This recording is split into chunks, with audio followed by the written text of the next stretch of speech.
Good morning.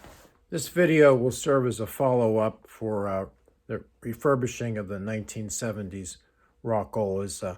I'm now working on models 442 through 470. This video is more of a follow-up to what was a rather introductory or beginner level video repair course back in 2021. Since that time, I've got a lot more of experience. I'm no longer a beginner, and I thought I'd share some of the common problems that I've had to face, and also go over some of the components that I really glossed over on the first video series, and go into a little more detail about what they do and how to remedy that. So we're going to go over the readout arm, in particular also the microswitches, how they work and to troubleshoot them. The control box I really glossed over the first time, so we're going to go over those components. Also the specific problems on the record rejector, and then we'll finish up with a few amplifier board issues that I also glossed over the first time. That will pretty much sum up this video, and then in about 2 weeks I will post a video on how to deal with the 45730 and 47160 amplifiers from the 442 to 452 jukeboxes, and how I've tackled them successfully as well. So let's get started. The first component I want to go over in a little more detail is the readout arm. Now this can be removed from the mechanism. There's 2 screws and a bolt across the base here, and you just sort of gently pry it off with a screwdriver. Once you get it off, certainly be sure these contact blades are all in alignment, they aren't bent, and clean them. We already cleaned the circuit board. We spoke about that. I want you to pay attention to this, the hammer coil here. Now, I don't know how well you can see this, but this is worn down after 50,000 plays. Sometimes these wear down. Now the little silver connector, I disassembled it to show you how to clean the blade on it. But if your cancel arm has worn down like that, you may want to replace it. It's 48952 is the part number, and you can scavenge one of these off a parts box. Actually, the right-in arm has the same part, and for some reason those didn't wear down like the readout hammers did. By the way, the non-hit side plastic cancel arm almost never wears down, but for some reason this one was subject to abnormal wear. I just wanted you to be aware of that. And then certainly the other option you can do is scavenge a readout arm from a 448 or 450, a little earlier model. This is from, I believe, a 456. Those have metal cancel arms. They're not plastic, and they're always good. But you'll have to replace the whole arm. Just replacing the metal piece up here that doesn't quite jive with the attachment, so it won't be successful, but it's just another option. Now, while you're here, you should check the continuity of both hammer coils. They both come down here. It's the red and the black connection. It's pretty straightforward. They should read around 32 ohms each. We're going to be sure that they're not open or shorted. And last thing, I want to call attention to these little blade contacts that hit that little silver nubbin there. You want to be sure that this is perfectly clean. Now, I cleaned the one side, but look, the other side, it looked like this originally. Now that is pretty darn dirty, and be sure you clean these, because this is what makes the electrical connection. It's very important, and I neglected that the first time around. So those are the 3 things. These little blade connectors need to be cleaned, the coils, and check the hammer coils for wear. Okay, that's it for this component. The next component I really glossed over the first time was the control box. This sits under the mechanism. There's 2 screws that secure it. First of all, look at the 4 connections here. Sometimes they're loose. I would, at the very minimum, reseat all these group connectors. The dirty contacts, loose contacts are important, an important cause of failure, and this is a critical component. Now, this 3 connection plug goes to the gripper motor. These other 3 go to various components on the those micro switches on the back, which we'll talk about next. But pry off the top here, and take a look at what's inside. What you've got, the most important component here, this is the reverse relay. And you must, at very least, check the coil and clean all of those contacts there. Make sure they make and break as they're supposed to. This is a very common problem where the record will not reject at the end of play.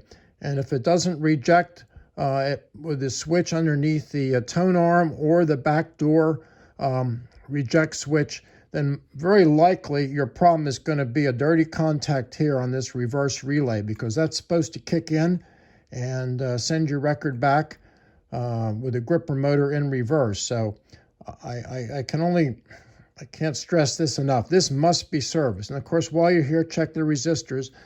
Now, these other 2 interlock relays, they're tougher to see. I do want to comment, when you're finished working, I'll be sure that this relay on the right, its arm is on top of the relay on the left. That's the home position. You want to, I think you can see that there. I hope you can. But try to clean as many of these contacts as you can. Check the diodes. I haven't found component failure to be too common in here, but certainly dirty contacts are. And this unit must be serviced for reliable record transfer over and back. Okay. The micro switch array on the rear side of the mechanism that is operated mainly by the gripper assembly as it brings the record out and takes it back is quite important. And I wanted to point out these components. I glossed over it the first time around. This is 2 and 2A. This is number 1 micro switch. It is in its divot right when the record's in the home position, meaning the gripper bow is back over the magazine. And this is number 3. It's out of its divot, but when the record is set down on the turntable, this should go into its divot. And if it doesn't, this is the one you look for when there's trouble with immediately rejecting the record. Sure, it could be the switch under the tone arm, but oftentimes this doesn't go down in its divot and actuate properly, and that will send the record back almost immediately. That's a very common problem. And also a common problem is these push-on switches. All of these need to be cleaned and reseated, and sometimes they're broken off. I can't stress that enough. All of these push-on contacts on the blades need to be cleaned, and the blades need to be cleaned. They're usually quite dirty, so do that. Now, I'll just show you quickly, if I can, what happens here now. When you bring the record out, when it comes out, notice that the number 1 switch comes out of its divot, and then the next thing that happens is 2 and 2A go into their divot. They do various things. They slow down the mechanism. They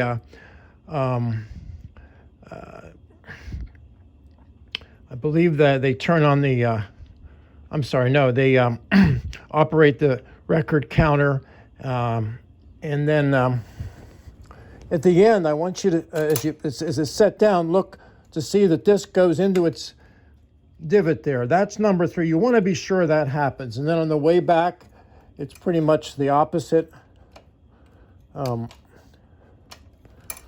If I can do this, I just bring it back, and then you'll hear the click of number 1 going down into the divot. See that there? So that's what you want to see. And I just wanted to stress that these must be serviced and cleaned. I think that's important, and we'll move on. Before we go on to the power supply, I wanted to mention that Microswitch 2A on the back array we just went over. That is responsible for canceling the record lever pin on the pin bank, and it happens almost when the record sits down on the turntable. And if your circuit breaker breaks at that time, that's a good time to check the coil, the cancel coil on the readout arm, to be sure it's not shorted or drawing too much current. That's my only tip I should have mentioned before. Now we're going to go on to the power supply. We talked about this briefly in the first video series. We talked about being sure all your circuit breakers work. We replaced 3 capacitors inside, 1200 microfarad, 100, and 100. That's important. We checked all the fuses inside, but information that comes out of the wiring diagram might be helpful here. It's not in the manual, and I just wanted to go over, before you really hook up your jukebox, you want to be sure that the power supply you just serviced is giving the voltage that it's supposed to. And there's 3 group connectors here: the mech power, the selection system power, and the amplifier power. Now, I'm going to show you a diagram here. You may want to keep a copy of it. This shows which plugs on these, which pins on these plugs are active as far as supplying the power, various powers necessary to run the jukebox. So, for instance, on the mech power plug right here, you're most interested in ground, which is 4, and 33 volt, negative 33 volt DC is 1 at rest. So you would check those 2 connections and ascertain that that's indeed what you're getting. The other 2 voltages are come out to the pin 3 and 6, but they only come forward when the mechanism is actively searching or doing something. At rest, the only voltage that you will be able to read would be the minus 33.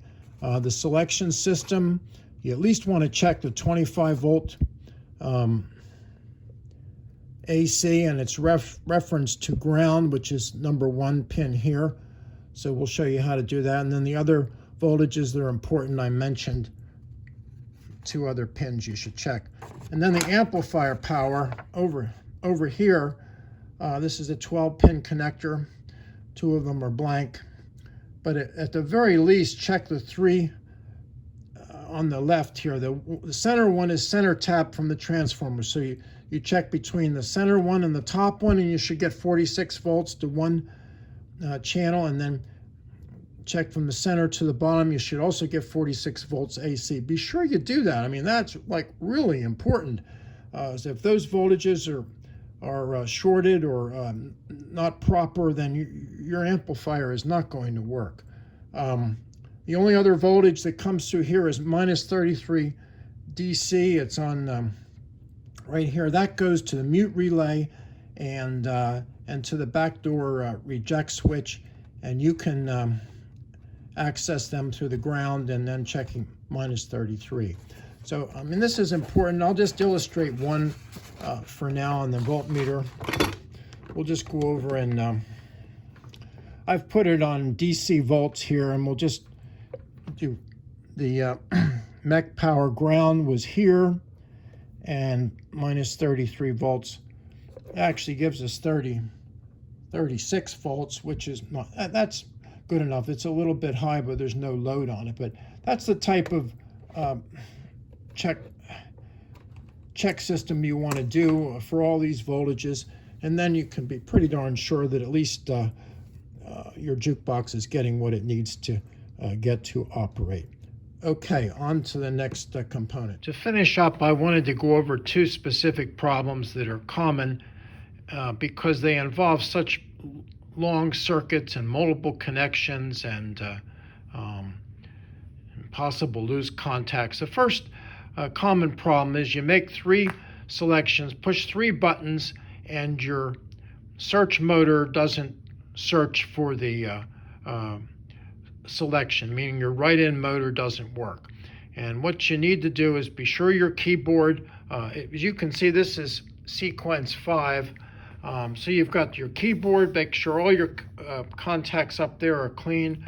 You've already cleaned your right-in circuit board, but also open up the selection control panel box and look at K7 and be sure, you may have to take the cover off, be sure it's actually, after the 3rd digit is pressed and it stays in, K7 should actuate if you've selected 4, 5, 6, or 7 as your last digit. And then look over here on the power supply to see if the right-in relay is kicking in. You may have to, this is what it looks like, take off the red cover so you can see it better, and then reseat it. Because if the right-in relay is kicking in but nothing's happened, well, then you have to go up to the right-in motor circuit and be sure it's got 25 volts AC like we talked about. This is a complicated process here when after you press the 3rd digit. A lot of possible things can go wrong. I also want to point out, here's the circuit, and look at these connection. These are pricing jumpers on the power supply. They're jumpered now because there's usually no wall boxes connected, but golly, you got to even clean them and reseat them. And even though that ADR relay is not actively contracting at this time, or it still has a lot of passive connections that need to be cleaned, and that's in the credit unit. So think about it. Just that whole process involves the selection control panel, the keyboard, the right-in circuit board, the right-in motor, the power supply, the credit unit, and on those 2 gang connectors on the bottom of the machine often, or the side. Those are a bugger to get loose and clean, but you may have to do that if you've got interruption of the circuit. All right, let's go to the other problem, which is involves sequences 6 through 9, and that's getting the once the record or the right-in motor goes and stops at the selected area, and you have to be sure it hammers the pin, and that the electrical circuit for the hammer coil, is the longest in the jukebox, and it involves again the credit unit. It involves the keyboard. It involves the power supply. It involves all those group connections down at the bottom of the machine.